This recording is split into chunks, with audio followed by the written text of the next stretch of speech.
Welcome to Awakening Torah. Shalom, and welcome to Awakening Torah, Mussar Mindfulness. We will begin in 1 minute. Allow yourselves to settle and arrive. We're having a bit of technical difficulty, but hopefully it'll be addressed soon. Thank you for your patience.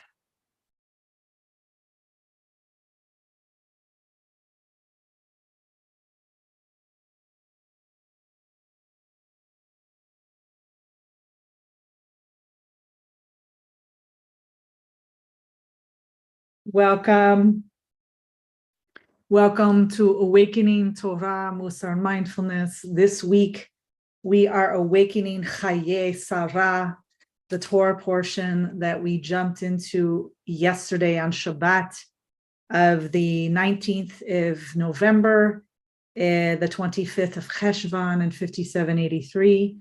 If you had a chance to read it and prepare yourself the week before, then you're ready to jump in with me. So we call it Awakening Chayyei Sarah. Today's date is actually the 20th of November, the 26th of Cheshvan. Please forgive us for any of you who are attempting to log in to the Zoom link or on live streaming. We're having a bit of technical difficulty, but hopefully this will all be addressed soon.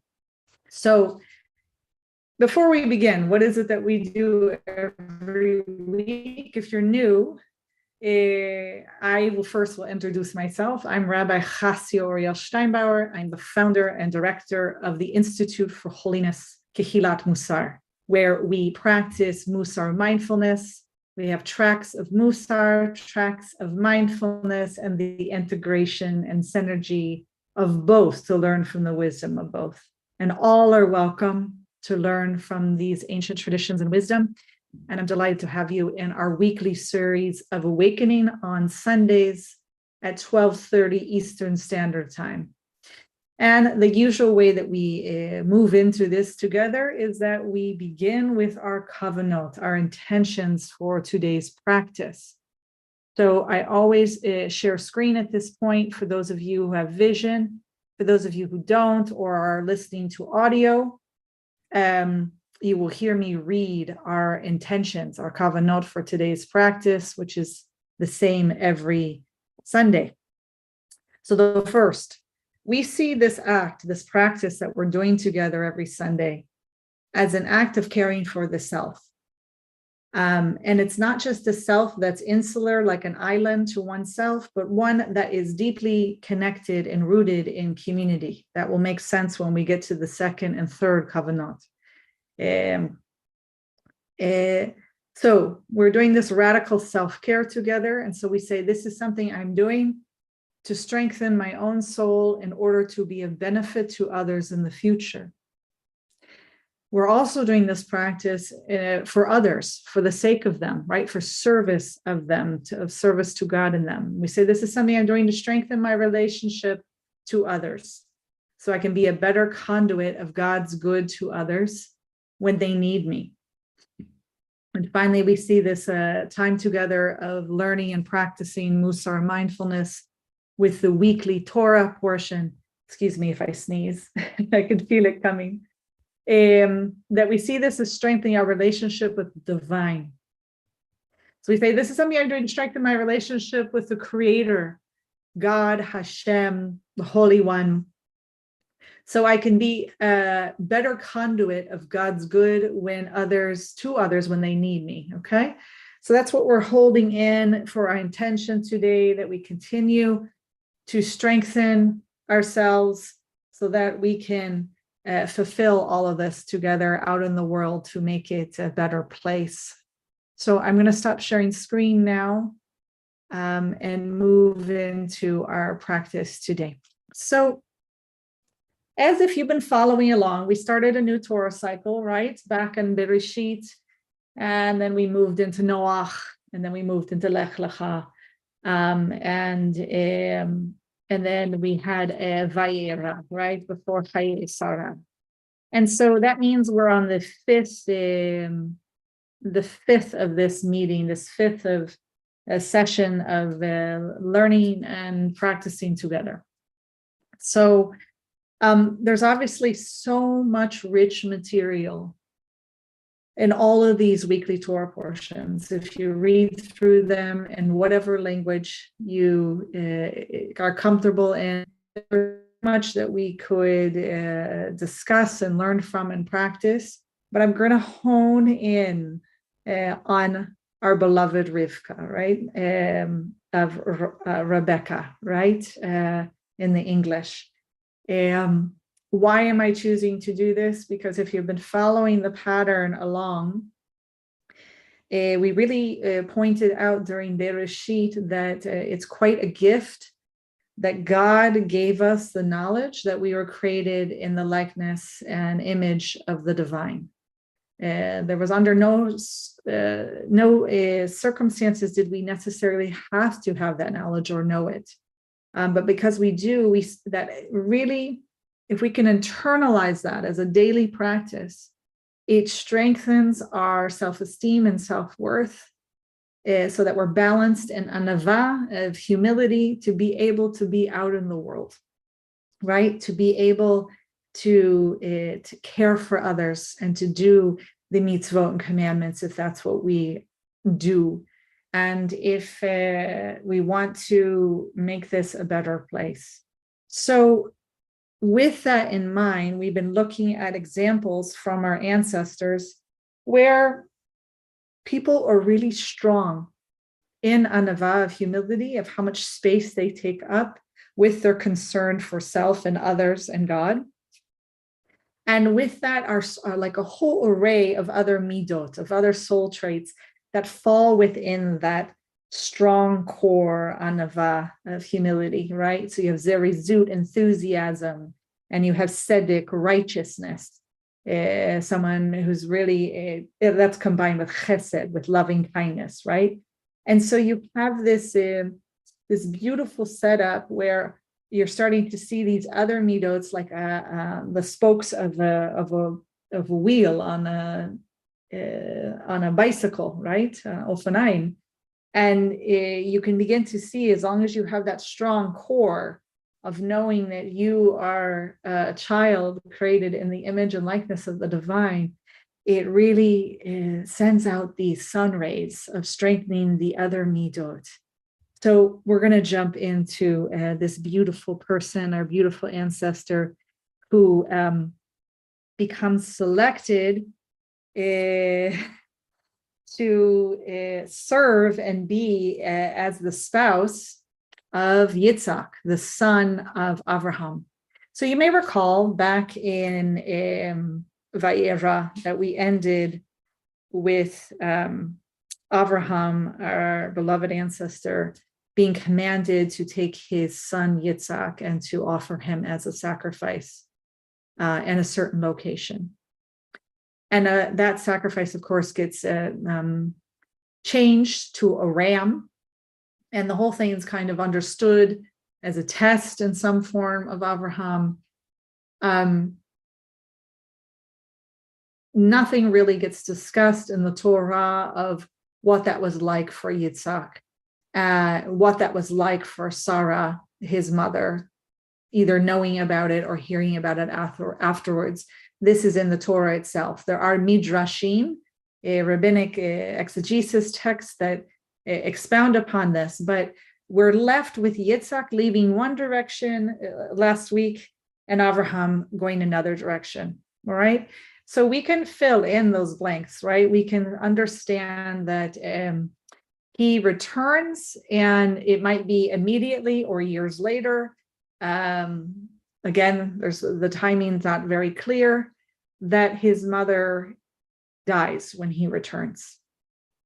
Okay.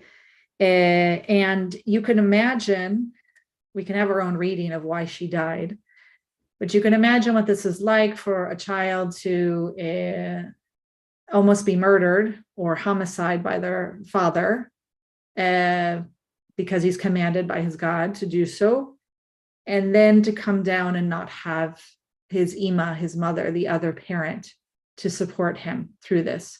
So you can imagine that there's probably some form of trauma and perhaps even a turning in, right? And so that's Yitzhak.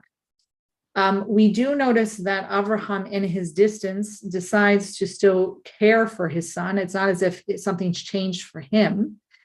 He knows that it's part of his obligation and his desire to find a spouse for his wife, perhaps out of concern for his own fulfillment and wish for what God had promised him, that there would be lineage and offspring, and that has to happen through Yitzhak.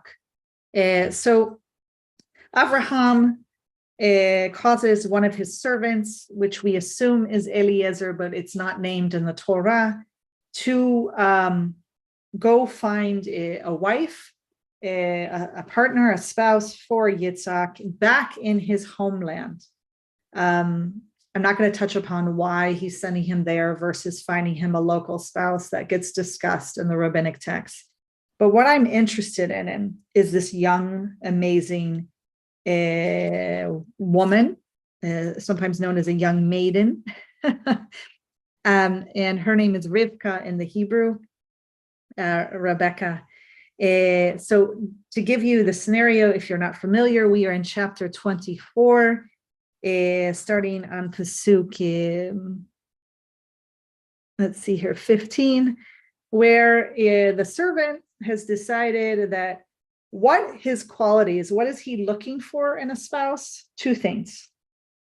So I want you to think even right now for yourself, if you had to decide as your own parent to yourself, what would be the criteria, two things that you would look for and expect in a spouse? Just two things.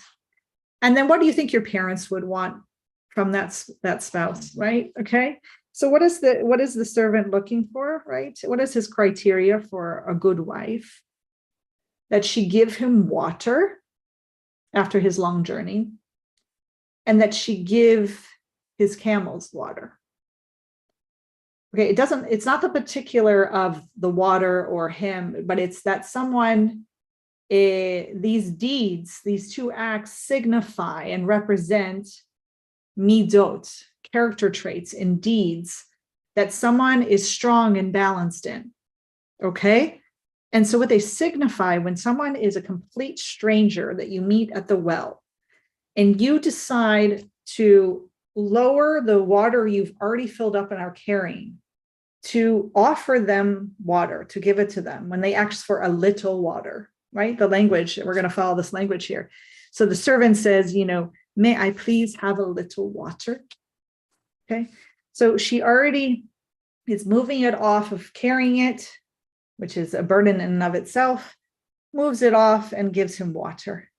And before he can even ask, may I either have more, or will you feed my animals? Will you give some to my animals? All of that. And it's not just that she, nonchalantly gives him the water. She hurries. She hurries to do it. Okay. She lowers her jar and drink, right? And then all of a sudden she has him drink his fill. And she says, I'll also draw for your camels until they finish drinking. Now, let me give you the context of these camels. When a camel has traveled through the desert, it requires a huge, significant amount of water to fill back up. The humps basically carry the water for them. 25 gallons per camel. There are 10 of them with the servant. It's 250 gallons. Here, I took a picture of 25 gallons. Let's see if I can pull it up for you. It's always good to get visuals, right? So we can really understand. For those of you who have sight, for those of you who don't, I will describe as best detail as I can how large this is so you can get a sense of 25. Okay, it's a small picture, but this big barrel that collects water outside someone's house is 25 gallons. She gets 10 of these, the equivalent of 10 of these. So for someone who doesn't have vision or cannot see, it's one of those huge water barrels that people put on their side of their house to collect water. So she gets 10 of these and fills exactly what the camels need, All right. This is a huge amount of labor. Not something that most people would do for a stranger, and probably even reluctantly for even someone they didn't know, right? So let's move here. So what are her midot? What are her qualities to even jump into this, right? Because she does all this too quickly, right? She quickly empties her jar into the trough. She runs back to the well. She drew for all his camels, okay? And I'm going to talk about if you think this is going overboard, but I think it's there for a reason, and we'll touch upon it, okay? But first, the midot. She is mindful. She's very emotionally intelligent, meaning she can see that this person is thirsty and he's sitting there with 10 camels. The fact that he asked for water to drink, there might even be an assumption there on her part that he maybe is disabled or can't retrieve it himself. Otherwise, why would he ask when he could clearly get his own water from the well? So she rightly assumes if he can't get his water, then he obviously cannot get the water for all these camels. And so she not only, so she's considerate, she's considering the needs of the other. And so she's mindful of it. She's aware of these animals also in addition to them. So there's great tzedek, great righteousness, great chesed, great loving kindness. She going way up and beyond what the average person would be expected or would do in a situation like this, right? So we have this concept in Judaism that there's the mitzvot, the commandments, the basic law of how you're supposed to behave. And then there are those who behave like Avraham, who basically go up and beyond the law. We call that chesed or tzedek, loving kindness or righteousness. And in all honesty, our tradition really, I think, aspires to and really hopes that its Jews, its people will be like Avraham, right? You're supposed to aspire to be like Avraham. And so I think this is what we're witnessing here. So let's just delve into this quickly right here. Before we do, because she's kind of amazing, right? This is not her only midot, right? She has a ton of zerizut, of enthusiasm, right? There's no tearing, like holding back or there's no laziness. She's quick acting. She's in alignment with her values. And so immediately, if you've been following along, you should think, well, this reminds me of a certain ancestor. Like, who else is quick to get up to perform mitzvot or go above and beyond what's expected? So immediately you should think of Avraham, right? Yitzhak's father. So he's obviously someone who got up and went when God commanded him to go leave his country, where his family lived, and leave his father's house and go to a land that he is foreign to him, that he will be a ger vetoshav, he will be an alien, a foreigner in this new location. He just gets up and goes, right? So what else did he do this for? If you might recall, he did this with the same type of behavior when he found out his nephew, Lot, had been kidnapped by the 5 kings, taken completely very far north, like the equivalent of Syria today. And he went and fought them in a war and redeemed the captive, which is a huge mitzvah, right? But this is way above and beyond what the average person would do, right? Or maybe even what is required of them. We're not required to go to war personally, to go and save our nephew. And we're required to try to raise funds to bribe the people to pay them back, to allow the captive to go, all sorts of things. But he goes to war. What else does he do? When he sees the 3 men who end up being angels, right after he has surgery, after circumcision, he gets up and runs to them and he bows down to them, offering that they wash their feet, and they come and he's going to feed them and give them water. This is all his same chesed, his loving kindness, his tzedek, his righteousness, to consider the needs of someone else at the height of the day, the heat in the desert, that he wants to accommodate them and bring them in and make sure that they are protected from the heat and the sun. He also does it obviously with the most controversial thing, which was what we addressed last week in Vayera, where he rose early in the morning to attempt to fulfill God's command to sacrifice his son Yitzhak.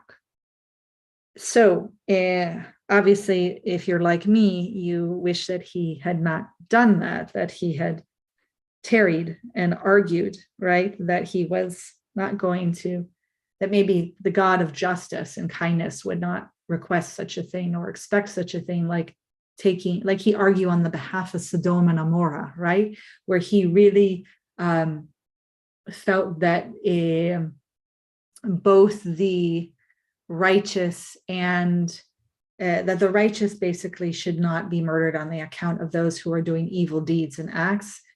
He really wants an act of mercy. So this is Rivka. Rebecca here should really start triggering that model for you, right? So let's look at some more of the deeds, right? Also, in how Abraham buries his wife, right? He eulogizes her and cries for her, and then seeks out among the Hittites to arrange for buying a burial plot for her to do it, right? He's doing all these amazing deeds, some of them that we see as like basic that are required by law, but usually there's always like a step up and beyond it, right? What we call the chesed, the tzedek, the righteousness and loving kindness. And so this is Rivka, okay? So you might be thinking, okay, the servant is looking for someone like Avraham, even though it's never stated as such, right? But he's looking for someone who is kind and generous, who considers others, who is emotionally intelligent, who is willing to be uncomfortable and engage in labor to provide for the needs of others. So a little bit of self-sacrificing, essentially, right? So he chooses Rivka. So just to impress upon you, to discuss this and discuss it from a gender perspective, to give us some real strong perspective here of who this Rivka is, all right? So I want to impress upon you the magnanimity of her deeds, of her soul, and of her soul traits, of her midot, that she's incredibly courageous. But if we imagined her, if she wasn't confined to her gender and her role back in the ancient Near East, and this is a Mussar mindfulness practice we're going to engage in just briefly right now, what's called imagination practice, where we could really engage in envisioning her in the role of Avraham, okay, in order to see, we're going to learn how amazing she is, okay? So let's picture Rivka. Rivka gets the call from God. This is a new version of the Torah. She gets the call from God to get up, leave Betula, her Abba, her father, leave Lavan, her brother, and get up, leave her land and her family's home, and go to listen to this voice in a new land, right? To follow the command. She goes. She travels with her niece. Her niece and her have to part because they have too many cows in common. Unfortunately, the niece ends up getting kidnapped by 5 queens, and Rivka decides to go to war to retrieve back her niece, right, to redeem the captive. So she travels very far from the middle of the state of Israel today, Medinat Yisrael, up to Syria, retrieves her niece, right? And then she undergoes a covenant, a sort of a brit, not a brit milah, obviously, but something that requires her to have some change in her body to mark that relationship.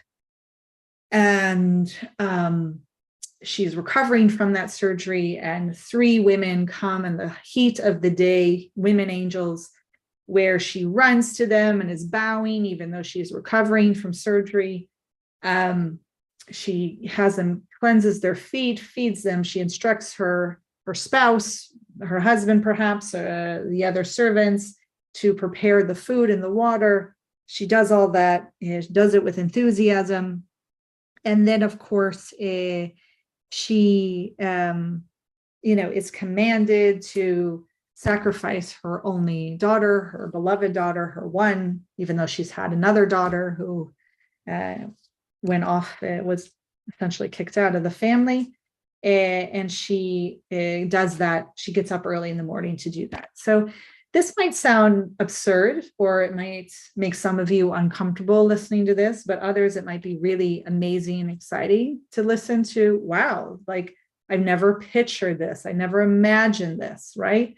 But this is Rivka, right?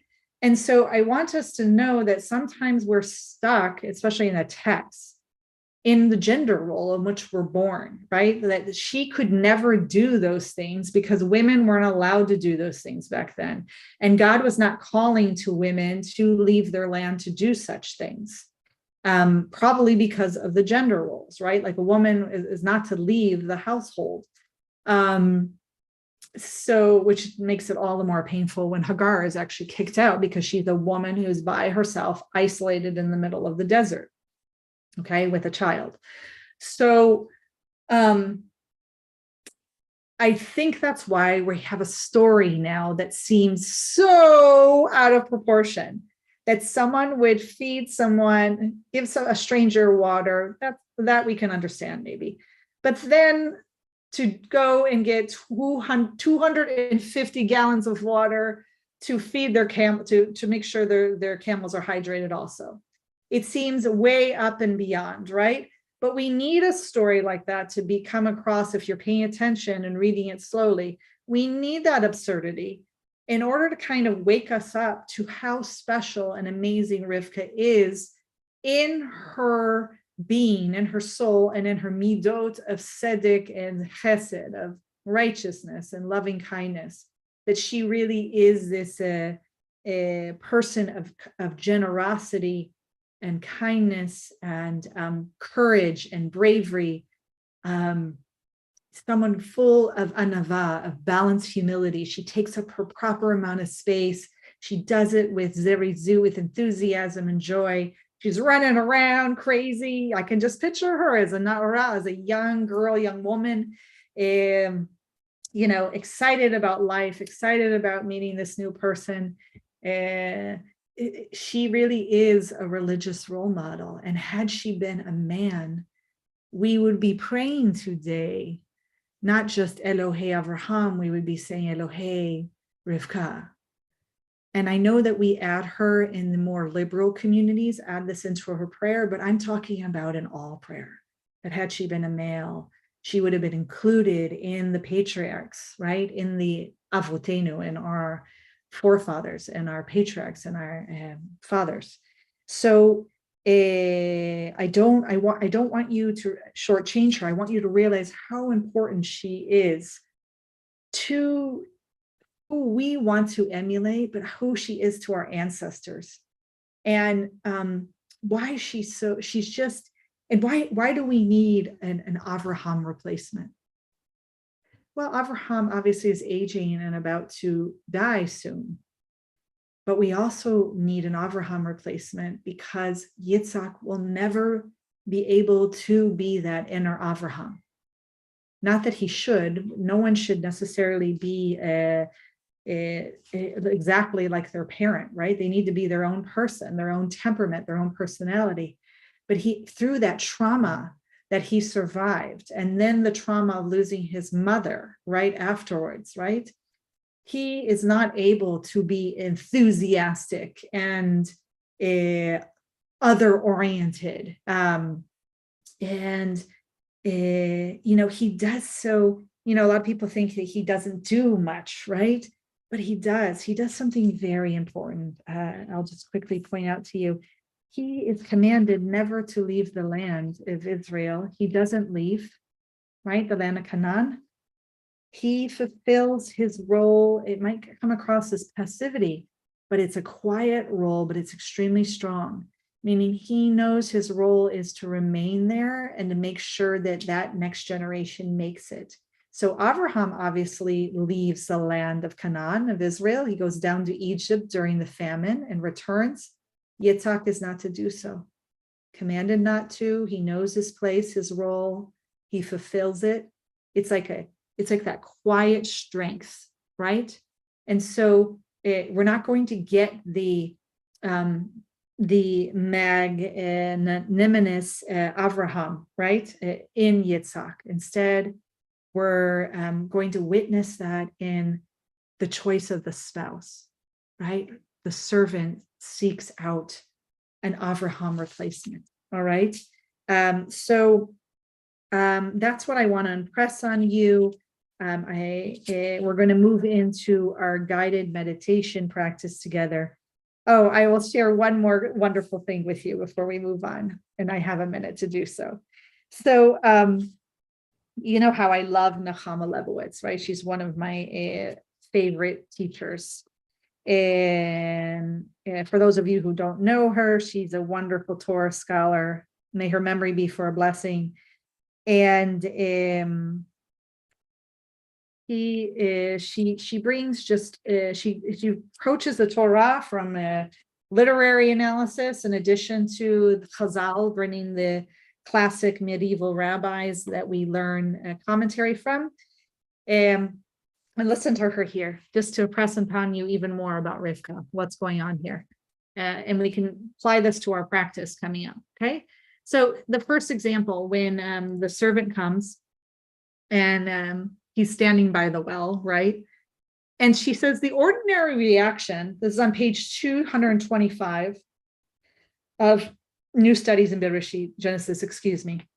And she says the ordinary reaction, and I would say not even ordinary, the accepted, the basis of you shall cause no harm, right? The basis of what is hateful to you, do not do to others, which we say is like the central precept of the Torah. If we're going to put it in one idea, one word, one commandment, one way of being, from this coming from a discussion, obviously, from Hillel and Shammai, and then later Akiva, this idea of standing on one foot. If you could summarize the whole Torah, what is hateful you do not do to others. So here's the girl, the average girl, right? Which might be yourself or even me included, right? The ordinary reaction would be to the servant who just asked for a little bit water. You're standing by the well, help yourself to the water, right? Maybe in a kinder way. Are you able to go ahead and get the water from the well yourself? Like, why? Like, and of course, the thoughts in the head would be like, why do I have to do this for you, right? Okay, that's your ordinary person who doesn't want to cause harm, but it's not going to be bothered to go beyond that.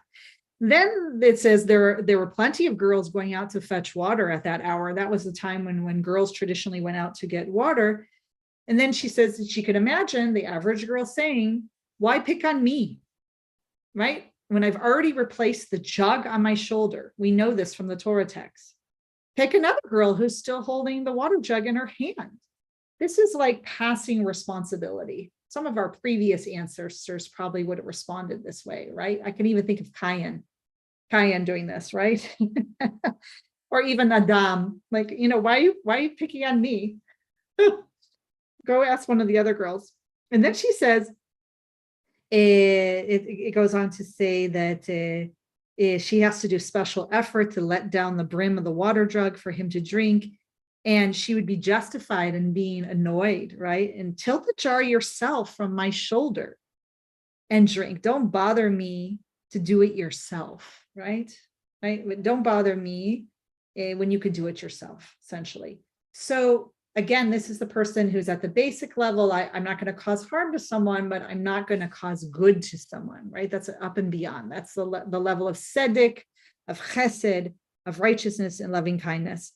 And finally goes on to say her offer to give camels to drink, obviously is way up and beyond anything we can imagine.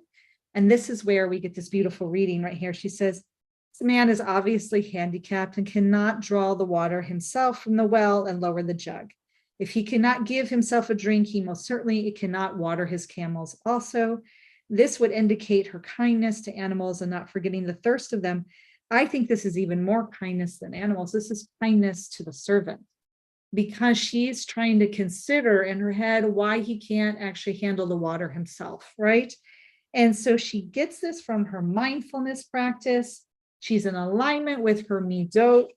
And so that's such a beautiful reading that Nechama brings, because it helps us in our practice, right? Where we are looking at in our practice of tzedek, of righteousness, where are we doing what's hateful to us, we don't do to others, okay? That's the basic level. It's in Theravada Buddhism, you shall not do any harm, right?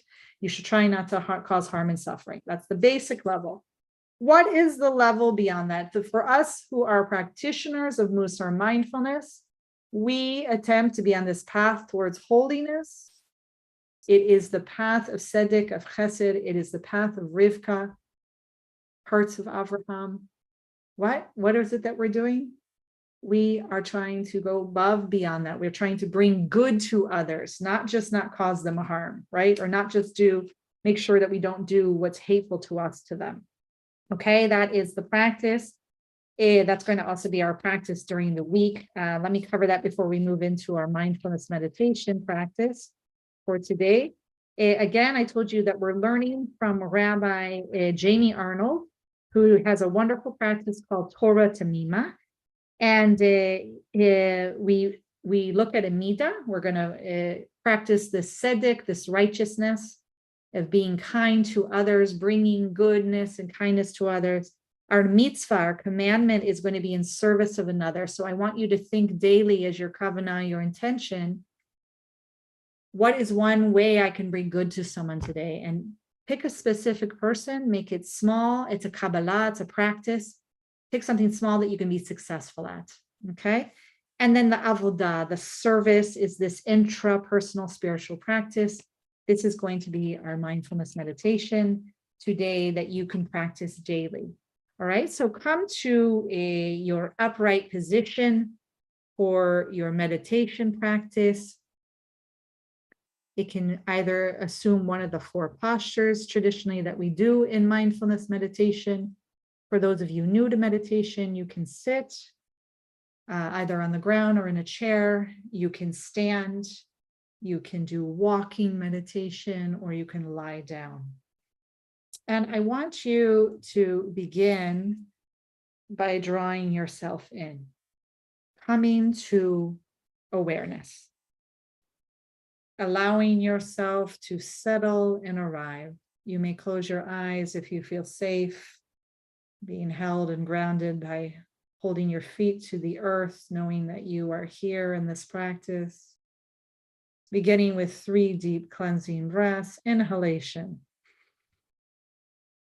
and exhalation, and inhalation. Breathing in ease, exhalation, compassion. This is a practice from Thich Nhat Hanh, who says you breathe in ease and you exhale kindness and compassion. You are settling and arriving, leaving behind whatever preceded today, coming to your full attention to my voice, to your breath and body, whatever your anchor is for today. Noticing whatever is here for you. If there's anything trying to pull your attention away from the present moment, whether it's thoughts, ruminating about something in the past, planning for the future. Maybe they're very strong emotions calling for your loving attention.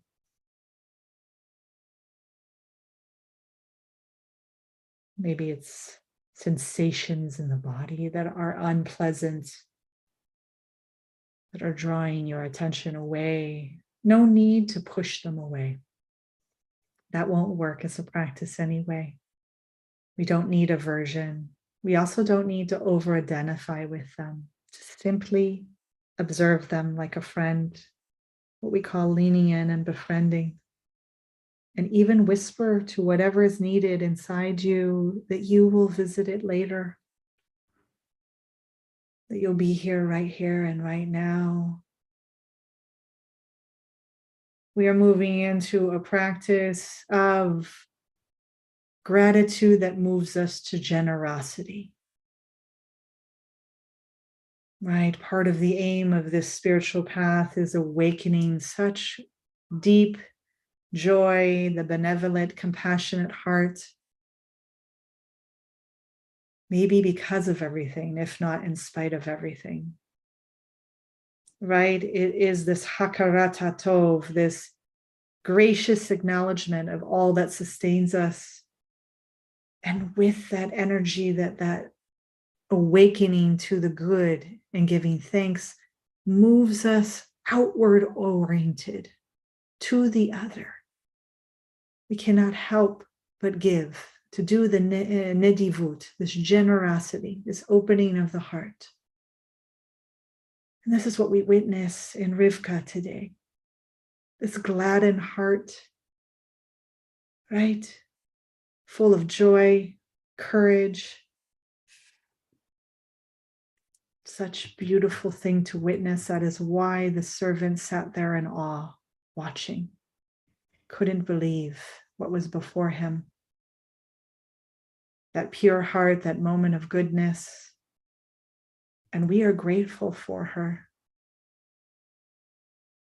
We allow ourselves to sit quietly and at ease, allowing our body to be relaxed and open. You can allow your breath to fall naturally now. And we will begin to acknowledge all that has supported us in our own care. We can imagine our ancestor Rivka also being fully aware of all the gifts that she has and had. With gratitude, I remember the people, animals, plants, insects, creatures of the sky and sea, air, water, fire, and earth, all those who bless me every day. You can allow yourself to repeat this in any way that comes to you.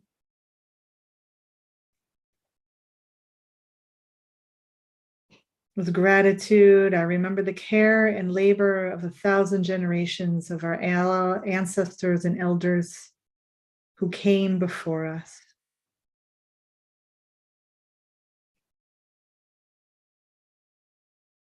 And like Rivka, I offer my generosity to others for the safety and well-being that I have been given.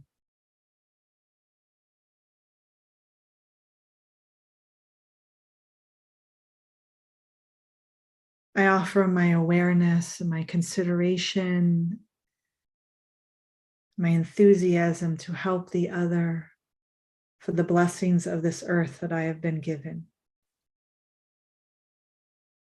Quietly repeat after me. I offer generosity for the measure of health that I have been given.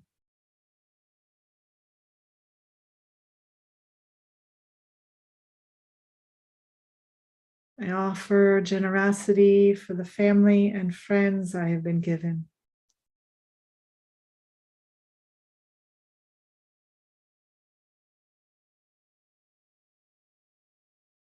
I offer generosity for the community I have been given.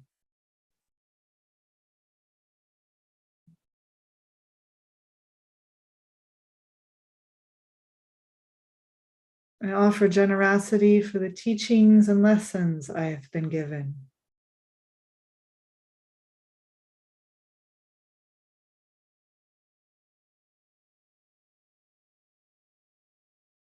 I offer generosity for the life I have been given.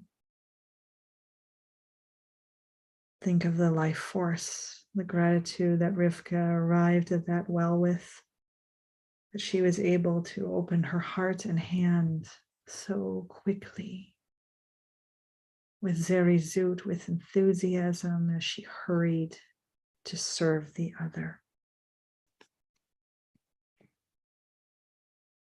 Continue to breathe gently.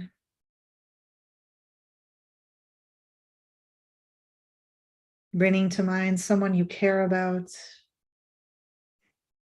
Picture them, feel the natural joy for their well-being. And with each breath, we will offer the following heartfelt wishes. May you be joyful. Think about how much joy Rivka caused the servant.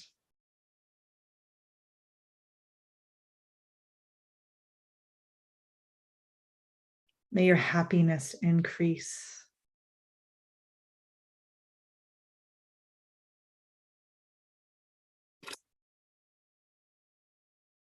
May you not be separated from great joy and well-being.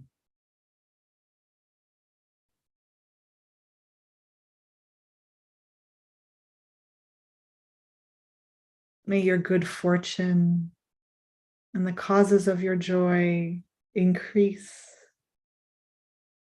Think about the lovely servant who we think is Eliezer, right?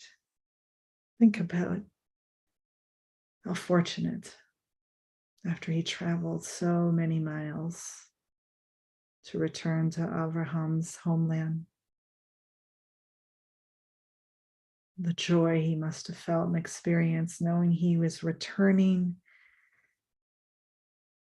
with not only the mission fulfilled, but with a great, great spouse for Yitzhak.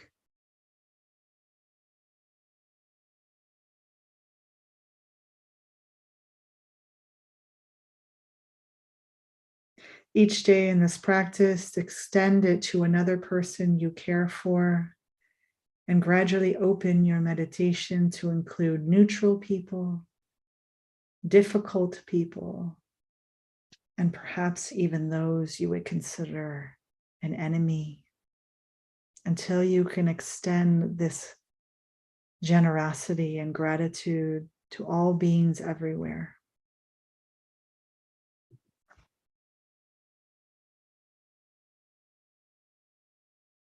When you are ready, gently and slowly open your eyes if you have them closed. Join us back into this sacred space together that we've created. Bow to God or whatever divine presence you hold. Bow to your practice. Bow to your teachers. Bow for taking refuge in this community. I'm delighted to have you today. Thank you for taking time out of your day to engage in this practice and learning together. I encourage you to practice all week, as I said, and please email me at the kehilatmussar.com, Rabbi Chasya at kehilatmussar.com. Let me know how your practice is going and how we at the Institute can be of support to you. I look forward to seeing you next week, B'ezrat Hashem.